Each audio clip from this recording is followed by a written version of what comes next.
समय की गहरी धारा में हम अपनी उंगलियों से इतिहास के घने कोहरे को धीरे से हटाते हुए आज से लगभग 350 मिलियन वर्ष पूर्व के प्राचीन काल में लौटते हैं।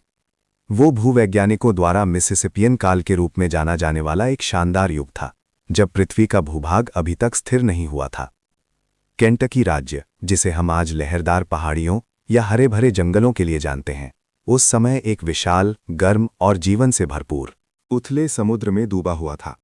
ये नीला जल निकाय, जिसे मिसिसिपियन सागर कहा जाता है, भूमध्य रेखा के पास उष्णकटिबंधीय क्षेत्र में स्थित था, जहां सूरज की किरणें पारदर्शी समुद्र के पानी में आसानी से प्रवेश कर जाती थीं और पृथ्वी की रीढ़ पर बिखरी हुई चमकती हुई सुनहरी रोशनी डालती थीं। इस स्वप्निल पानी के नीचे की दुनिया में जीवन लाखों वर्षों से एक शांत विकास प्रक्रिया से गुजर रहा था। समुद्र लिली को देखें, जो जंगल की तरह पनपती थीं। वे गहरे समुद्र में खिले हुए पत्थर के लिली के समान थीं, जिनके पतले तने लहरों के साथ झूलते थे और उनकी नाजुक शाखाएं समुद्री धाराओं में शिष्टता से पोषण प्राप्त करती थीं। हजारों आम पॉड, ब्रैकियोपॉड्स और रंग-बिरंगे आदिम कोरल ने समुद्र तल पर जीवन का एक जटिल जाल बुना था।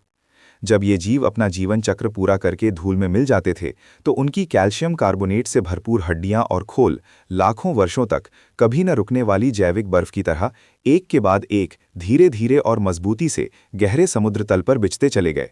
भूवैज्ञानिकों की धीमी गति से होने वाले परिवर्तन और अपार दबाव के साथ ये 3 फीट मोटी अवशिष्ट परतें धीरे धीरे संकुचित, खनिज युक्त हुईं और अंततः आज के मैमथ गुफा प्रणाली की सबसे महत्वपूर्ण रीढ़ बन गईं।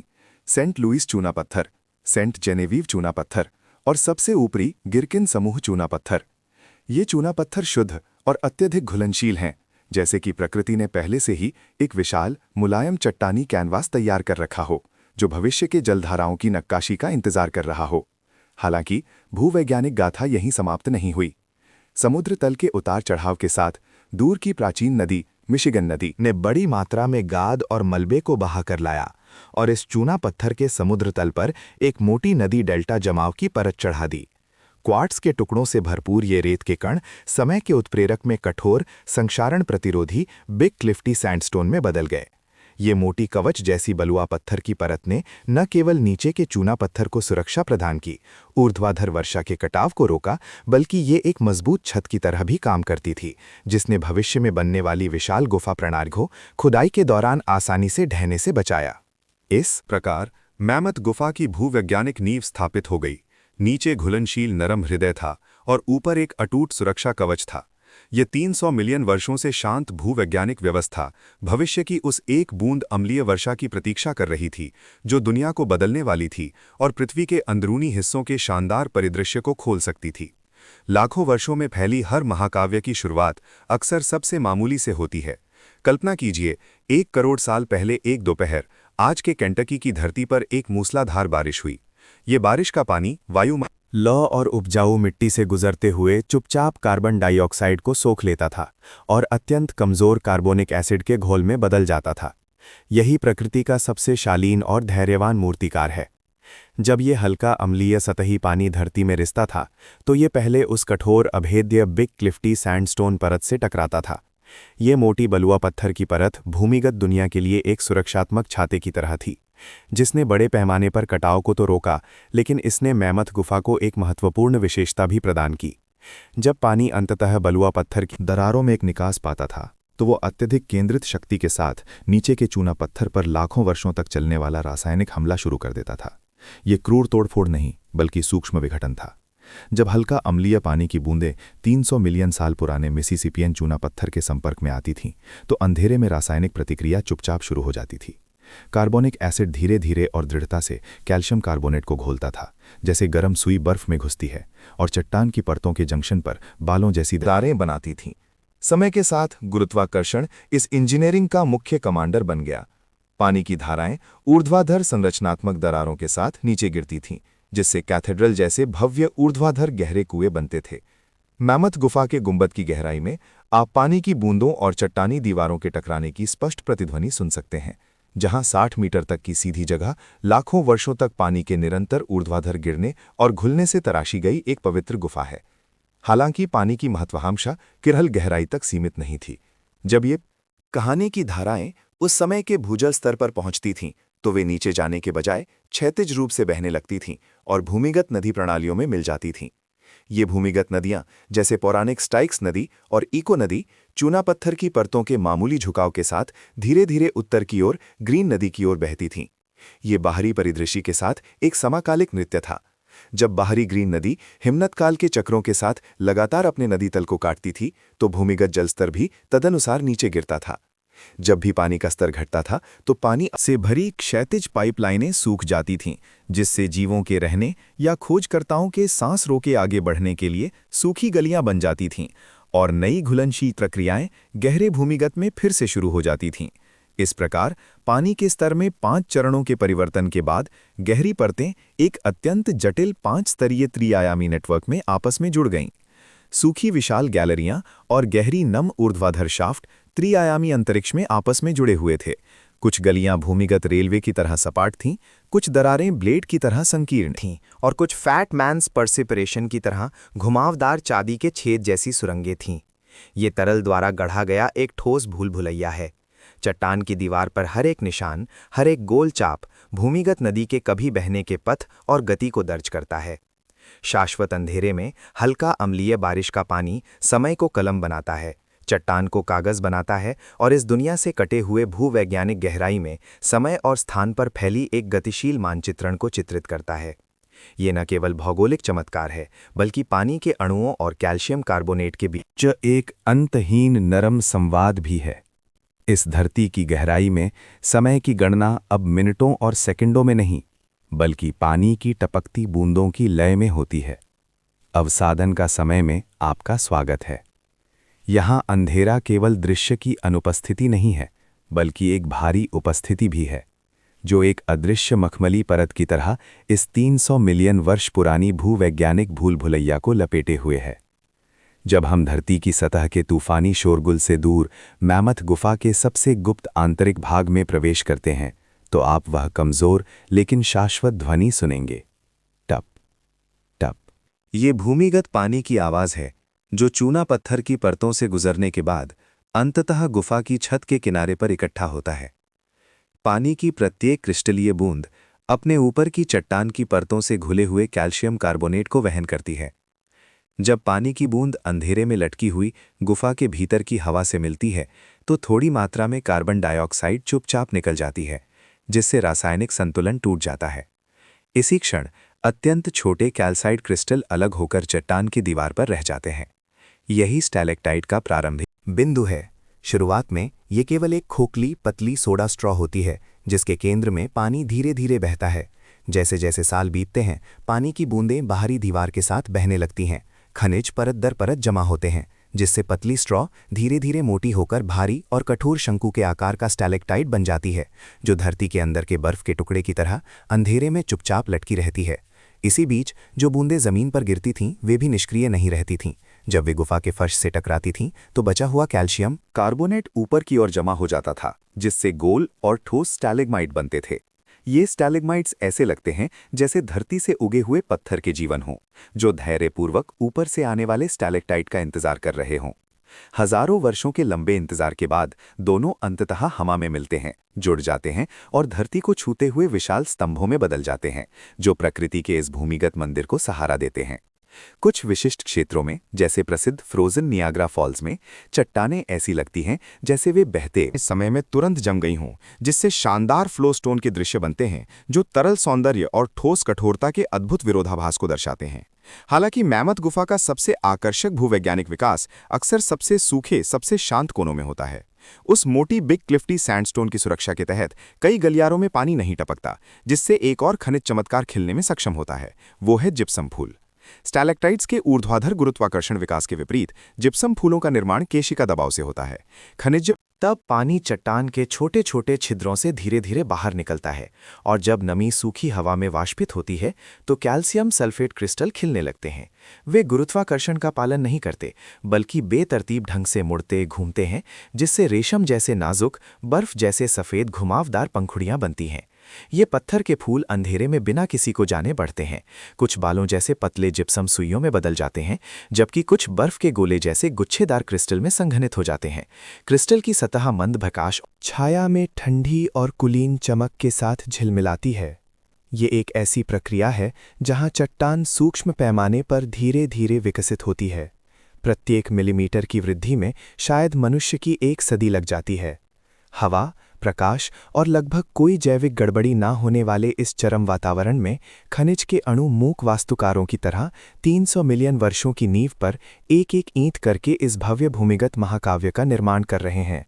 जब हम सांस रोककर ध्यान केंद्रित करते हैं तो ऐसा लगता है जैसे धरती की गहराई से स्पंदन महसूस कर सकते हैं।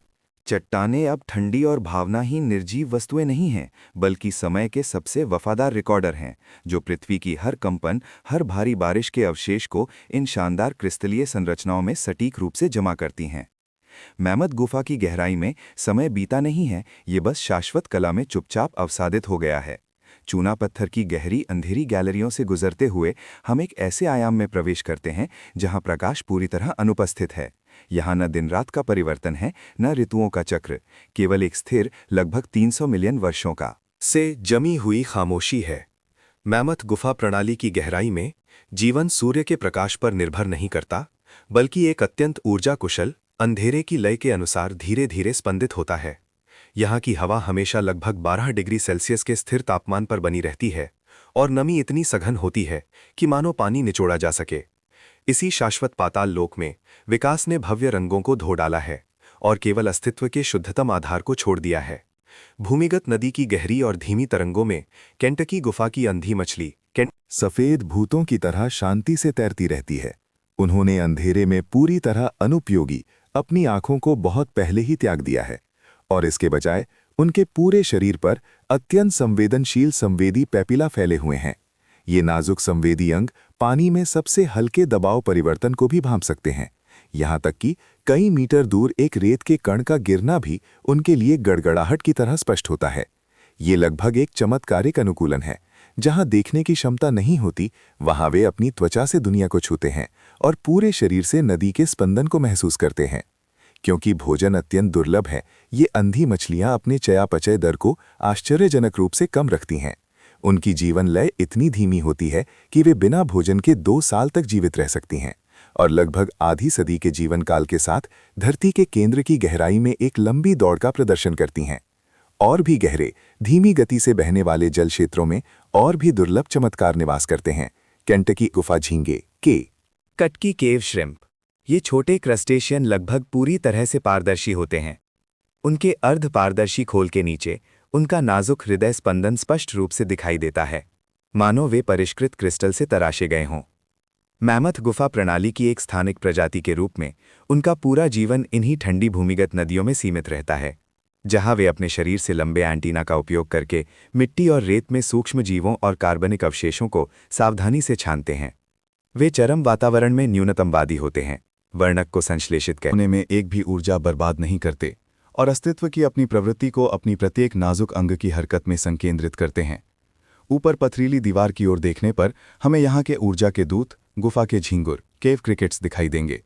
उनके अविश्वसनीय रूप से लंबे पिछले पैर और एंटीना पत्थर की दरारों के बीच स्थिर सिलुएट बनाते हैं।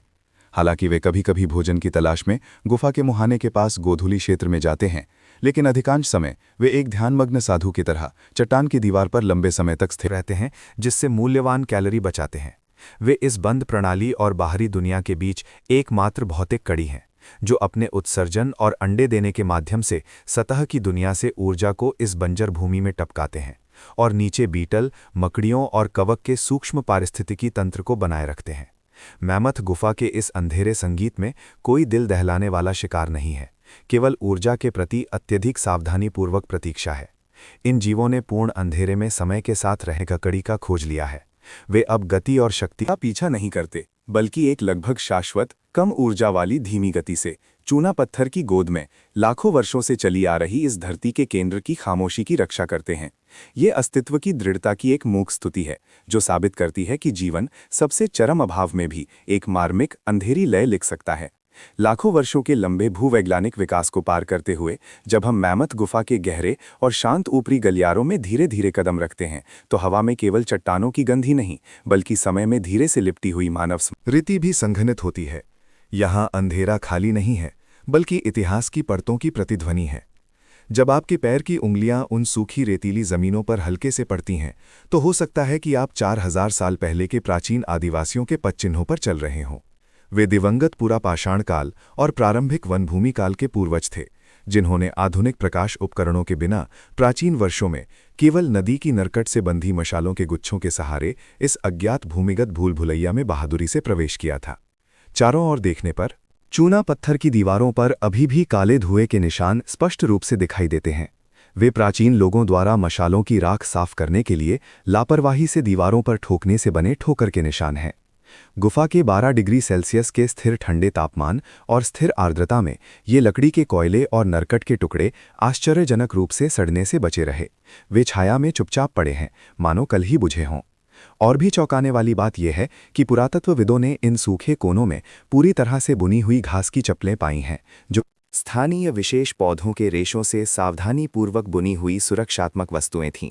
रेशों के पैटर्न अभी भी स्पष्ट रूप से पहचाने योग्य हैं, यहाँ तक कि हजारों साल पहले उस खनिक के हथेली की गर्मी को भी महसूस किया जा सकता है। वे आंख बंद करके खोज नहीं कर रहे थे, बल्कि क्रिस्टलीय जिप्सम और औषधीय मूल्य वाले मिराबिलाइट को खोदने के लिए थे।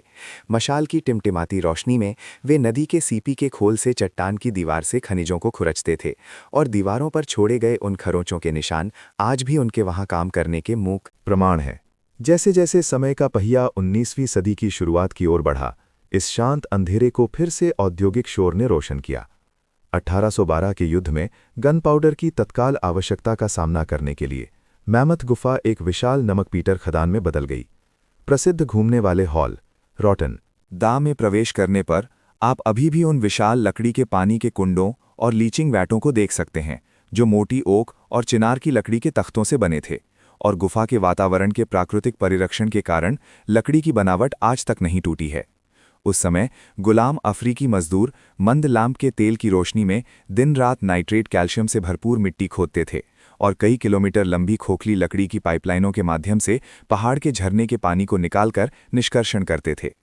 इन लकड़ी की पाइपलाइनों के जोड़ अभी भी कसकर उड़े हुए हैं, जैसे कि अगर पानी फिर से बहने लगे तो 200 साल से शांत वो पानी निकालने की आवाज़ फिर से गुफा कक्षों में गूंज उठेगी। मैमथ गुफा में समय की अवधारणा असामान्य रूप से धुंधली हो जाती है। 3000 साल पहले की घास की चप्पलें और 200 साल पहले के कुंड साथ साथ मौजूद हैं। स्थिर आर्द्रता में वे सतह के मौसम के चक्र से अलग हो गए हैं और एक लगभग शाश्वत स्थिर अवस्था में प्रवेश कर गए हैं। ये मानव और भूमिगत गहराई के बीच हजारों वर्षों का संवाद है। हर खरोच, हर लकड़ी का पाइप सभ्यता द्वारा पृथ्वी के अनंत विस्तार। कैमरा अंधेरे में धीरे धीरे आगे बढ़ता है, जैसे एक मूक प्रकाशपुंज जो इस भूमिगत भूल भुलैया के सबसे गहरे हिस्से के शाश्वत अंधकार को भेदने की कोशिश कर रहा हो। यह केंटकी राज्य के धरती के नीचे स्थित मैमथ गुफा प्रणाली है, एक भव्य चमत्कार जिसकी वर्तमान में मापी गई लंबाई आश्चर्यजनक रूप से 686 किलोमीटर को पार कर चुकी है। हालांकि आज के वैज्ञानिकों और अत्यधिक खोजकर्ताओं के लिए ये संख्या खोज का अंत नहीं, बल्कि एक लगातार धड़कता हुआ, गतिशील रूप से बढ़ता हुआ जीवन रिकॉर्ड है। हर नए मार्ग की खोज, हर अज्ञात शाखा का जुड़ाव इस ग्रह की सबसे पुरानी, सबसे शांत भूवैज्ञानिक विरासत के प्रति मानव की एक गहरी श्रद्धांजलि है। ये विशाल भूमिगत नेटवर्क मानव समझ से परे की गति से अंधेरे में लगातार फैल रहा है, धरती के भीतर की उन कहानियों को कह रहा है जो कभी दर्ज नहीं की गईं। आधुनिक वैज्ञानिक सर्वेक्षण कार्य अंधेरे में की जाने वाली एक अत्यधिक धैर्यवान लंबी यात्रा है। गुफा अनुसंधान फाउंडेशन के वैज्ञानिक और वरिष्ठ स्वयंसेवक अब केवल पुरानी मशालों या साधारण फीते के पैमाने पर निर्भर नहीं करते, बल्कि सबसे उन्नत लाइडार यानी लेज़र डिस्टेंस रेंजिंग तकनीक उपकरणों और त्रिआयामी लेज़र स्कैनर के साथ चलते हैं। उन पूरी तरह से अछूते आदिम क्षेत्रों में उन्हें दसियों किलोग्राम के सटीक उपकरण पीठ पर लादने पड़ते हैं और ठंडी, नम और अत्यंत संकीर्ण सुई की आंख जैसी दरारों में धीरे धीरे बगल से खिसकना पड़ा है। यहाँ हवा का घनत्व गहराई बढ़ने ये साथ भारी और नम होता प्रतीत होता है, और पूर्ण शांति वाले स्थान में हर धीमी सांस की आवाज़ असाधारण रूप से स्पष्ट सुनाई देती है, जो भूवैज्ञानिक खामोशी नामक शाश्वत अंतरिक्ष में गूंजती है। जहां जहां खोजकर्ता की रोशनी पड़ती है, चट्टान की दीवारों पर छोटे छोटे जिप्सम क्रिस्टल तारों जैसी चमक बिखेरते हैं। वे 300 मिलियन साल पहले के समुद्री जीवन की कमजोर प्रतिध्वनि है। सर्वेक्षण मानचित्र पर हर नई जोड़ी गई सटीक रेखा रेंगते हुए आगे बढ़ने के कई घंटों और प्रकृति की अज्ञात महिमा के प्रति एक उच्च श्रद्धा का प्रतिनिधित्व करती है। इस भूमिगत मंदिर की स्थिरता और भव्यता 300 मिलियन वर्षों के भूवैज्ञानिक संयोग से उत्पन्न हुई है। सुदूर मिसिसिपियन काल में ये भूमि उष्णकटिबंधीय समुद्र का हिस्सा थी, जहां अनगिनत समुद्री जीवों के अवशेषों ने मोटी और स्तरित चूना पत्थर का निर्माण किया था। उसके बाद भूवैज्ञानिकों द्वारा बिग क्लिफ्टी सैंडस्टोन नामक कठोर चट्टान की एक परत एक अभेद्य विशाल कवच की तरह आसानी से घुलनशील चूना पत्थर के ऊपर कसकर छा गई। ये प्राकृतिक बलुआ पत्थर की छत ने बाहरी सतही पानी के कटाव की गति को बहुत कम कर दिया, जिससे मैमथ गुफा के अंदरूनी मार्ग लाखों वर्षों तक एक अत्यंत शुष्क और नाजुक पूर्ण संतुलन बनाए रखने में सक्षम रहे। उन आदिम क्षेत्रों में जहां अभी तक मानव पैरों के निशान नहीं पड़े हैं, आप फूलों की तरह खिले हुए जिप्सम क्रिस्टल और बालों जैसे पतले रेशेदार खनिजों को देख सकते हैं। वे बिना किसी प्रकाश के वातावरण में भूवैज्ञानिक समय के पैमाने पर लाखों वर्षों तक चुपचाप अकेले विकसित होते और बढ़ते रहे हैं, जो एक अलौकिक भूवैज्ञानिक एकांत को प्रदर्शित करते हैं। कैमरा लगातार पथरीली दीवारों और कैथेड्रल जैसी ऊंची मेहराबों के बीच घूमता रहता है, जो आधुनिक संरक्षण के तहत इस दुनिया की सबसे लंबी गुफा प्रणाली के भव्य स्वरूप को दर्शाता है। यूनेस्को द्वारा मान्यता प्राप्त विश्व धरोहर स्थल और बायोस्फीयर रिजर्व के रूप में मैमथ गुफा केवल खोजकर्ताओं के लिए एक चुनौती का मैदान नहीं है, बल्कि वैज्ञानिक अनुसंधान के लिए एक अग्रिम चौकी भी है। शोधकर्ता गुफा के भीतर छोटे वायुमंडलीय दबाव परिवर्तनों, तापमान के सूक्ष्म उतार चढ़ावों और गहरी गुप्त जल विज्ञान चक्र की निगरानी करके सतह की दुनिया और भूमि पाताल लोक के बीच उस सूक्ष्म और घनिष्ठ संबंध को समझने का प्रयास करते हैं। यहाँ समय को मिनटों या घंटों में नहीं मापा जाता, बल्कि सहस्त्राब्दियों, यहाँ तक कि लाखों वर्षों की इकाई में टप टप करते हुए पत्थर को काटते हुए मापा जाता है। शीर्ष से धीरे धीरे गिरने वाली हर बूंद पृथ्वी के करोड़ों वर्षों की भूवैज्ञानिक स्मृति को धारण करती है। जब हम मानचित्र पर अंधेरे में फैली उन बिंदीदार रेखाओं को देखते हैं, तो हृदय में एक अवर्णनीय श्रद्धा की भावना जागृत होती है। भले ही मनुष्य ने सैकड़ों किलोमीटर के रास्तों की खोज कर ली हो, लेकिन उन अतल दरारों के अंत में, उन आदिम गहराइयों में जहां अभी तक प्रकाश नहीं पहुंचा है, शायद एक और भी भव्य 300 मिलियन वर्षों से फैला रहस्यमयी संसार शाश्वत शांति में चुपचाप प्रतीक्षा कर रहा है। यही अनंत विस्तार है, मानव इच्छा शक्ति, अत्याधुनिक विज्ञान और प्रकृति की शाश्वत खामोशी के बारे में एक भव्य महाकाव्य, जिसे धरती के भीतर गहराई में मिलकर रचा जा रहा है। ये साबित करता है कि इस पूरी तरह से विकसित ग्रह पर भी अभी भी ऐसे पवित्र और विशाल जंगल मौजूद हैं, जहां मनुष्य पूरी तरह से